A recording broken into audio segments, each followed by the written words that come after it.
मंत्रिमंडल ने आयुष्मान भारत योजना के विस्तार को मंजूरी दी। इसमें 70 वर्ष से अधिक आयु के सभी वरिष्ठ नागरिक शामिल होने से लगभग 6 करोड़ लोग लाभान्वित होंगे। प्रधानमंत्री नरेंद्र मोदी ने विश्वास व्यक्त किया कि भारत वैश्विक सेमीकंडक्टर उद्योग में प्रमुख भूमिका निभाने जा रहा है। लखनऊ की विशेष अदालत ने अवैध धर्म परिवर्तन मामले में 12 लोगों को आजीवन कारावास की सजा सुनाई। सरकार ने भारतीय उद्यमियों के लिए अंतर्राष्ट्रीय व्यापार को सुगम बनाने के लिए ट्रेड कनेक्ट ई प्लेटफॉर्म का शुभारंभ किया। जम्मू कश्मीर के कठुआ जिले में सुरक्षा बलों के साथ मुठभेड़ में 2 आतंकी ढेर। वर्तमान चैंपियन भारत ने मलेशिया को 8-1 से हराकर एशियाई चैंपियंस हॉकी टूर्नामेंट के सेमीफाइनल में प्रवेश किया। समाचार संध्या के साथ मैं लवलीन निगम। केंद्रीय मंत्रिमंडल ने आयुष्मान भारत प्रधानमंत्री जन आरोग्य योजना के अंतर्गत 70 वर्ष से अधिक उम्र के सभी वरिष्ठ नागरिकों को स्वास्थ्य कवरेज देने को मंजूरी दे दी है। नई दिल्ली में मंत्रिमंडल की बैठक के बाद केंद्रीय मंत्री अश्विनी वैष्णव ने इसकी जानकारी दी। प्रधानमंत्री जी ने कहा था कि 70 वर्ष की आयु के ऊपर के हर बुजुर्ग को आयुष्मान योजना के दायरे में लाया जाएगा और 70 साल के ऊपर के हर बुजुर्ग, चाहे वो गरीब हो, चाहे मध्यम वर्ग के हो, चाहे उच्च मध्यम वर्ग के हो, ये नया दायरा होगा जिनको 5 लाख रुपए तक के मुफ्त इलाज की सुविधा मिलेगी। और इससे देश में करीब 4.5 करोड़ फैमिलीज, जिसमें करीब 6 करोड़ सीनियर सिटीजन्स कवर होंगे। सरकार ने 31,350 मेगावाट की जल विद्युत परियोजनाओं को भी मंजूरी दे दी है। इसके लिए 12,461 करोड़ रुपए आवंटित किए गए हैं। वर्ष 2024-25 से 2031-32 तक इन योजनाओं को क्रियान्वित किया जाएगा। मंत्रिमंडल ने 2 साल की अवधि में 10,900 करोड़ रुपए के परिव्यय के साथ PM electric drive revolution in innovative vehicle enhancement योजना को भी मंजूरी दे दी है। श्री वैष्णव ने कहा कि इस योजना में अब ई वाउचर शामिल होंगे जो इलेक्ट्रिक वाहन खरीद प्रक्रिया को सुव्यवस्थित करेंगे। PM E drive 10,900 crore rupees का ये प्रोग्राम है। फेम 1 और फेम 2 अच्छे सक्सेसफुल कार्यक्रम रहे थे। 16 लाख से ज्यादा इलेक्ट्रिकल व्हीकल सपोर्ट हुए हैं फेम 1 और फेम 2 में। आज PM E drive scheme launch हुई है। इसमें 2 व्हीलर्स, 3 व्हीलर्स, ट्रक्स और एम्बुलेंसेज और ई बसेस को कवर किया जाएगा। बहुत बड़ा फोकस किया गया है कि चार्जिंग इंफ्रास्ट्रक्चर को देश भर में डेवलप किया जाए। इसके लिए 88,500 साइट्स को सपोर्ट करने के लिए 100% सपोर्ट होगा। सरकार ने सार्वजनिक परिवहन प्राधिकरणों द्वारा ई बसों की खरीद और संचालन के लिए 2024-25 से 2028-29 की अवधि के लिए पीएम ई बस सेवा भुगतान सुरक्षा तंत्र योजना को भी मंजूरी दे दी है। मंत्रिमंडल ने 25,000 असंबद्ध बस्तियों को जोड़ने के लिए प्रधानमंत्री ग्राम सड़क योजना 4 के कार्यान्वयन को भी मंजूरी दी। 2 वर्ष में 2,000 करोड़ रुपए के परिव्यय के साथ देश को मौसम के पूर्वानुमानों और जानकारी के मामले में अधिक सक्षम बनाने के लिए मिशन मौसम को भी मंजूरी दी गई है। प्रधानमंत्री नरेंद्र मोदी ने कहा है कि भारत वैश्विक सेमीकंडक्टर उद्योग को आगे बढ़ाने में प्रमुख भूमिका निभाने जा रहा है। उत्तर प्रदेश के ग्रेटर नोएडा में सेमिकॉन इंडिया में श्री मोदी ने कहा कि सरकार हर डिवाइस को भारतीय चिप से लैस करने के लिए देश में चिप उत्पादन बढ़ाने पर ध्यान दे रही है।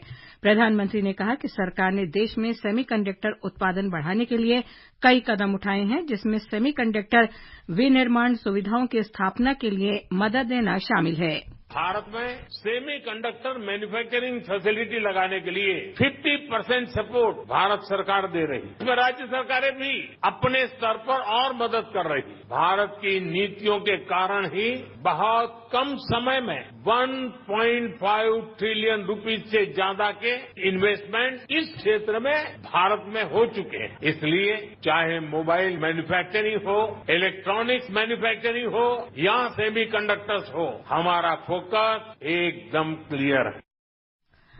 इससे पहले एक कार्यक्रम में प्रधानमंत्री ने कहा कि जलवायु परिवर्तन और ऊर्जा परिवर्तन वैश्विक चिंता का विषय है।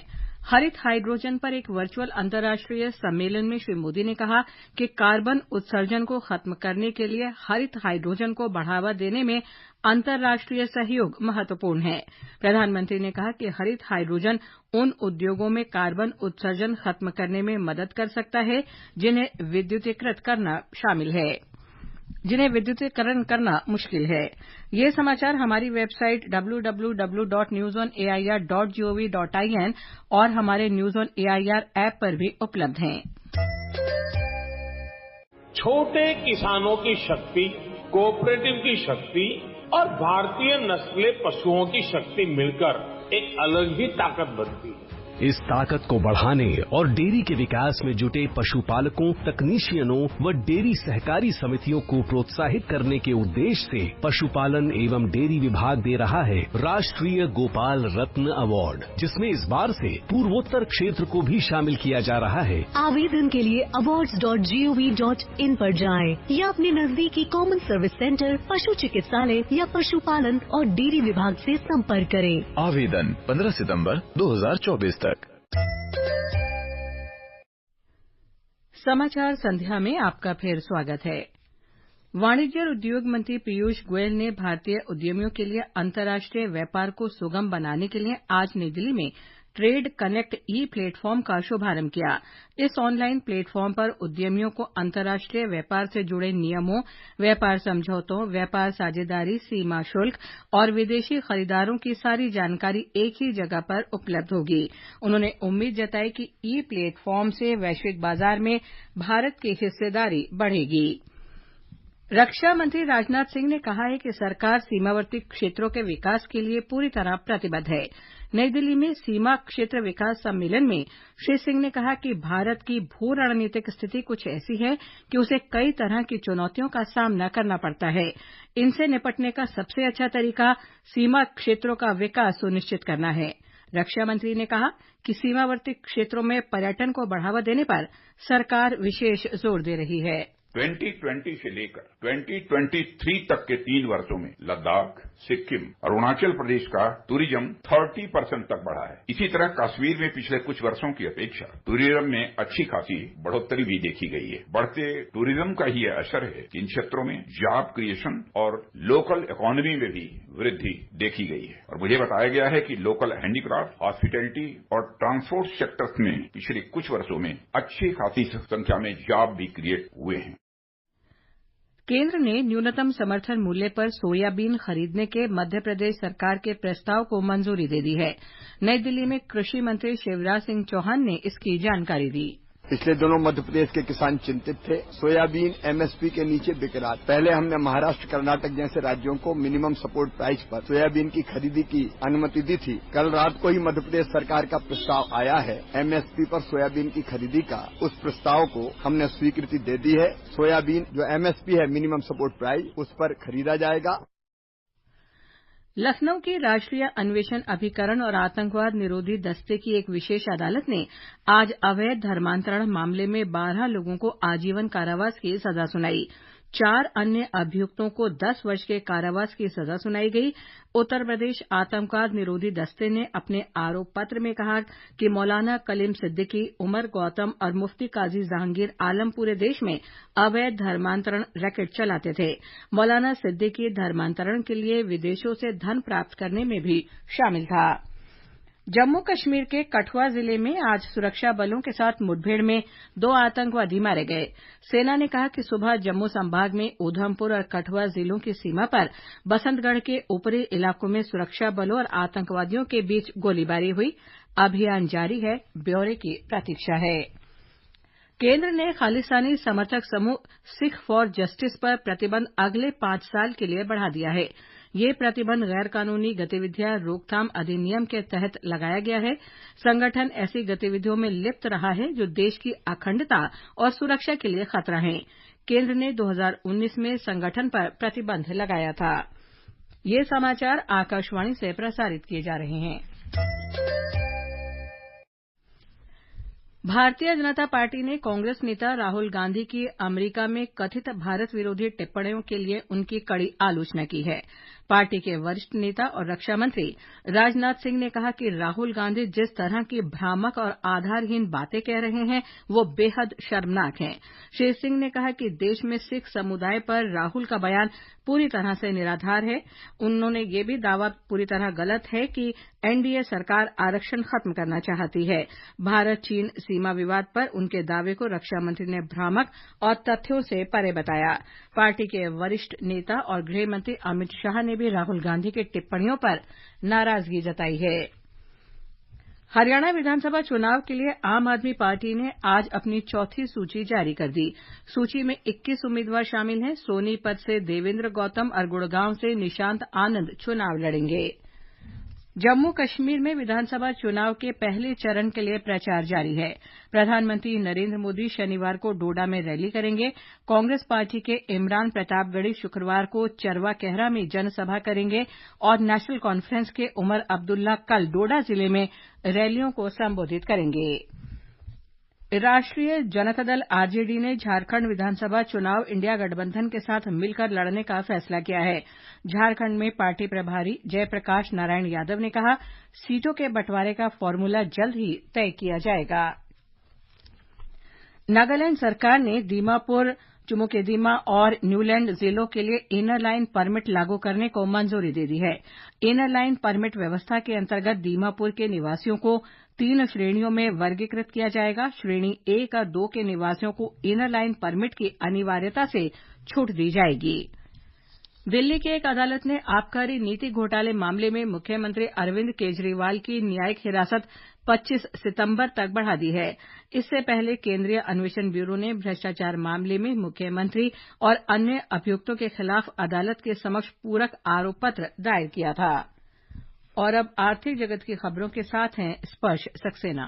बॉम्बे स्टॉक एक्सचेंज का सेंसेक्स 398 अंक घटकर 81,523 पर बंद हुआ और नेशनल स्टॉक एक्सचेंज का निफ्टी भी 123 अंक फिसलकर 24,918 पर रहा। विदेशी मुद्रा बाजार में रुपया डॉलर की तुलना में बिना किसी बदलाव के 83 रुपए और 98 पैसे के स्तर पर बंद हुआ और ब्रेंट कच्चे तेल की कीमत $70 और 89 सेंट प्रति बैरल पर थी।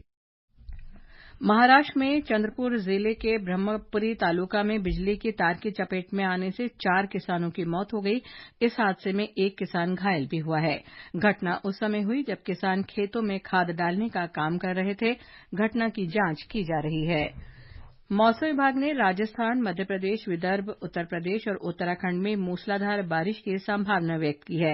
अगले 6 दिन तक असम, मेघालय और अरुणाचल प्रदेश में बहुत तेज बारिश का अनुमान है। नागालैंड, मणिपुर, मिजोरम, त्रिपुरा, पश्चिम बंगाल, सिक्किम और बिहार में भी शनिवार तक ऐसा ही मौसम रहने की संभावना है। शनिवार से सोमवार तक छत्तीसगढ़ में मूसलाधार वर्षा होगी। युवा मामले और खेल मंत्री मनसुख मांडविया ने आज विभिन्न राज्यों और केंद्र शासित प्रदेशों के युवा मामलों के विभागों के मंत्रियों के साथ वर्चुअल बैठक की। डॉक्टर मांडविया ने विकसित भारत के निर्माण में युवाओं को शामिल करने के लिए MY भारत प्लेटफॉर्म के महत्व पर बल दिया। भारत एशियाई चैंपियंस ट्रॉफी हॉकी टूर्नामेंट के सेमीफाइनल में पहुंच गया है। चीन में वर्तमान चैंपियन भारतीय टीम ने मलेशिया को 8-1 से हराकर लगातार तीसरी जीत दर्ज की। राजकुमार पाल ने हैट्रिक लगाई। अराईजीत सिंह हुंडल ने 2 तथा जुगराज सिंह और हरमनप्रीत और उत्तम सिंह ने 1-1 गोल किए। इससे पहले भारत ने चीन और जापान को आसानी से हराया था।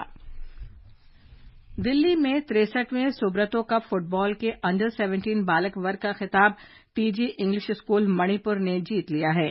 फाइनल में उसने मिंकेन क्रिश्चियन हाई स्कूल मेघालय को रोमांचक मुकाबले में 4-3 से पराजित किया। अंत में मुख्य समाचार एक बार फिर। मंत्रिमंडल ने आयुष्मान भारत योजना के विस्तार को मंजूरी दी। इसमें 70 वर्ष से अधिक आयु के सभी वरिष्ठ नागरिक शामिल होने से लगभग 6 करोड़ लोग लाभान्वित होंगे। प्रधानमंत्री नरेंद्र मोदी ने विश्वास व्यक्त किया कि भारत वैश्विक सेमीकंडक्टर उद्योग में प्रमुख भूमिका निभाने जा रहा है। लखनऊ की विशेष अदालत ने अवैध धर्म परिवर्तन मामले में 12 लोगों को आजीवन कारावास की सजा सुनाई। सरकार ने भारतीय उद्यमियों के लिए अंतर्राष्ट्रीय व्यापार को सुगम बनाने के लिए ट्रेड कनेक्ट ई प्लेटफॉर्म का शुभारंभ किया। जम्मू कश्मीर के कठुआ जिले में सुरक्षा बलों के साथ मुठभेड़ में 2 आतंकी मारे गए और वर्तमान चैंपियन भारत ने मलेशिया को 8-1 से हराकर एशियाई चैंपियंस ट्रॉफी हॉकी टूर्नामेंट के सेमीफाइनल में प्रवेश किया। इसके साथ ही समाचार संध्या का यह अंक समाप्त हुआ। नमस्कार।